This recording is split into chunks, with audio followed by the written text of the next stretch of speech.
In the murky depths of the dark sea, where the light of the archons do not touch, there exists a civilization long abandoned, known as Byakuya Koku, or today known as Enkanomiya. A countless number of years ago, Enkanomiya had sunk to the bottom of the dark sea, and here its people endured the darkness and the threat of the baptismal bishops, or today known as the dragon heir of the depths, which they deigned as humanity's enemy. The humans would fight the bishops in the darkness until the great sage Abrax, now known as Aberaku no Mikoto, would create the artificial sun known as Helios. This feat earned him the title of Enlightened during the Year of Blindness, and he would earn the respect of his peers and countrymen. Despite this degree of respect though, Abrax would be imprisoned by his fellows just 2 years after creating the Helios and saving his people. His imprisonment came at the hands of the Sunchild, the true rulers of Enkanomiya, a child born from the Helios, from the light, sent to guide the people of Enkanomiya to the future. The Helios was worshipped as a god, and its children would bear the mantle of responsibility to lead the people of Enkanomiya. Wise and powerful were they, that only them and them alone could see Enkanomiya survive the darkness. This is what the people believed, but in truth, it was all a lie. The concept of the Sunchild was nothing but lies and falsehoods, created by a cabal of corrupt nobles, who were the true rulers of Enkanomiya. They would manipulate the Sunchild as their puppet and rule in the shadows. Due to this manipulation, many would stand against the Sunchild. Abrax would be the first to do so. He pitied the Sunchild and would openly oppose him. As a result, he was accused of high treason, and the first Sunchild imprisoned him above his greatest creation, the Helios. The prison cell would block the light and warmth the Helios emanated. Abrax's fondness of the Helios would change, where he once felt that high places would give warmth and comfort, would now be replaced with loneliness and the cold. He would perish within the prison, and the nobles would separate his clothes, body, and crown to various places as a sign of acknowledgement for his achievements. However, such a thing would also separate his soul for centuries. Despite their tyranny, the Sunchild was but a regular child who knew nothing of their circumstances, destined to live and die as an ignorant puppet. They led lonely lives and lamented their existences. They could only speak to officials who were tasked with caring for them, yet those very officials would not speak a word to them. The corrupt nobles were very much aware that the children would eventually grow into adults and learn of their manipulations. So when they reached a certain age, the nobles would perform the rite of solar return, a ritual where the Sunchild would be returned to the Helios, and the new Sunchild would be born from the ashes.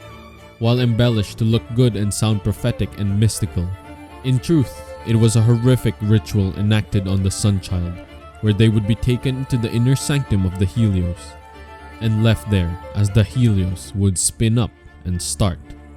The resulting heat from the artificial sun would burn and disintegrate the child completely, down to their very soul.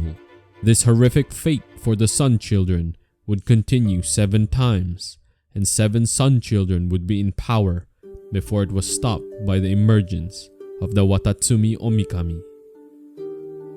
With the new god taking over Enkanomiya, the 7 Sun Children, despite their horrific deaths and unknowingness of the situation, would be detested by the people due to the sin of their ignorance. But their stories would be forever etched in the royal tombs of Enkanomiya, and while their souls were obliterated by the Helios, Clymene, one of the caretakers of the Sun Children, who had formed unexpected bonds with them despite her silence, would wish for their souls to be returned, and for them to be able to pass peacefully.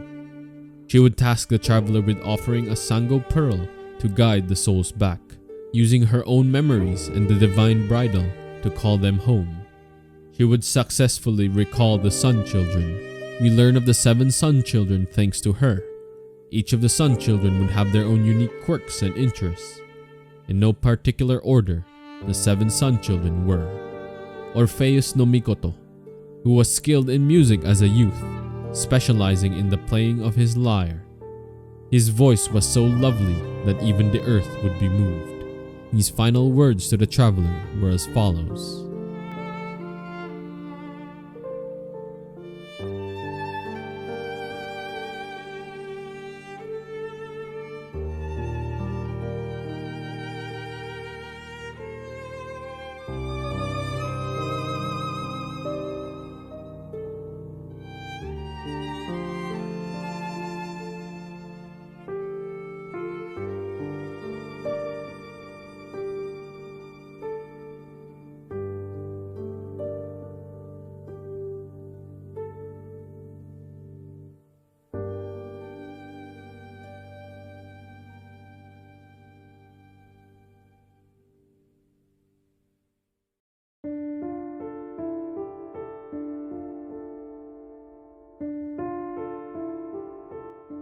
Next, there was Surepio no Mikoto, who contracted a terrible illness as a young child, and upon recovering, gained some knowledge in the realm of medicine. His final words to the traveler were,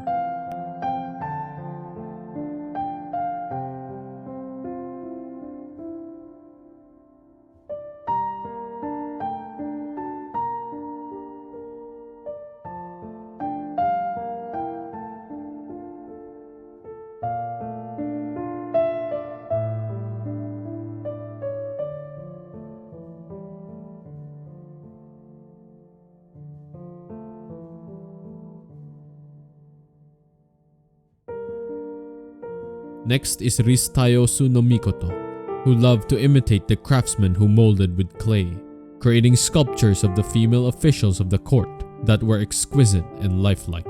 His final words to the traveler were,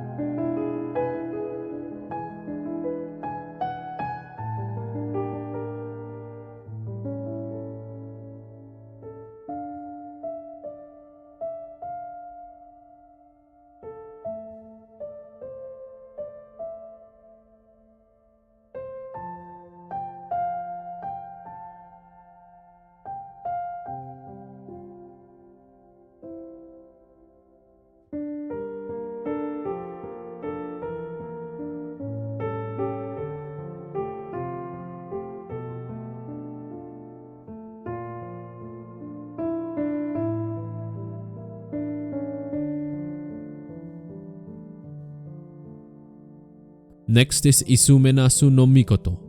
On his free days he would go boating, consulting his map of the country. His final words to the traveler were,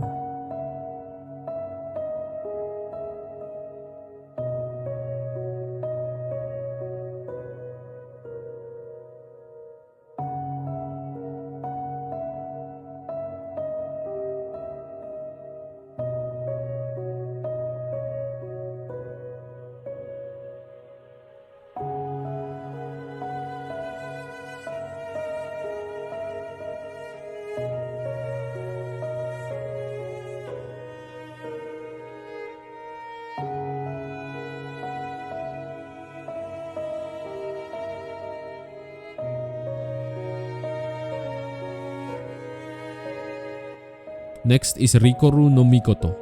He loved to build. He once built a small-scale Dainichi Mikoshi.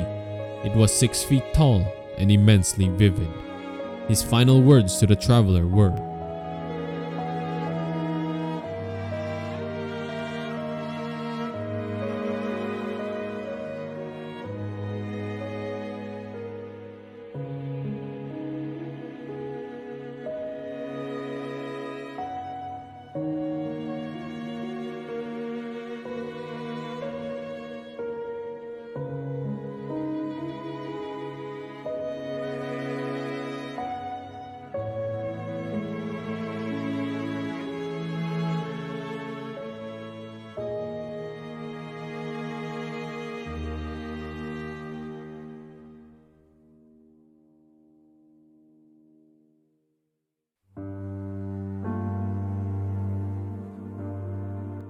Next is Ion no Mikoto, versed in fortune-telling and sigil signs, but who often predicted falsely.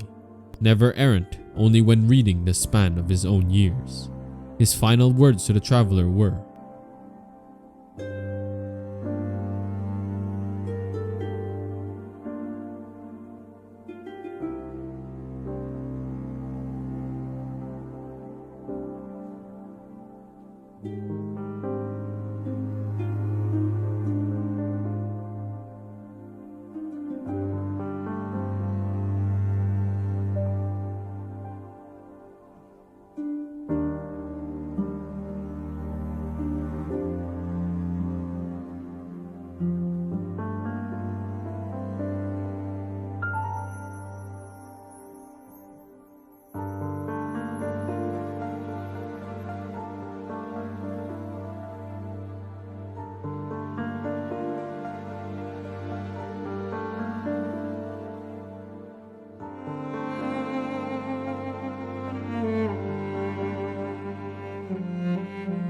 Interestingly enough, he would change his fortunes to soften the blow of fate, and his fortune-telling may be the real deal.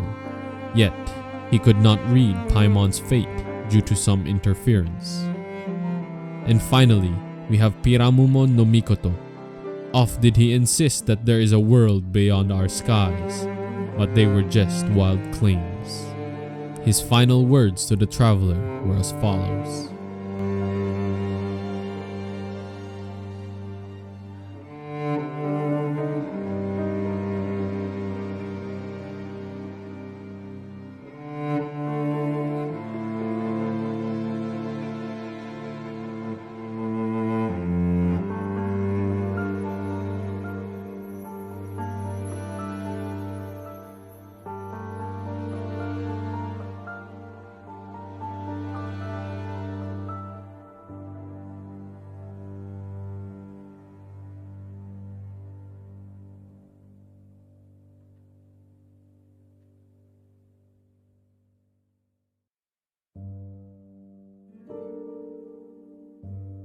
Though their lives were short-lived, though the people of Enkanomiya saw their ignorance as a sin, though they were detested by the people they believed they served, ultimately they were all only children, and as Paimon put it, they probably would have grown up to be some really cool people.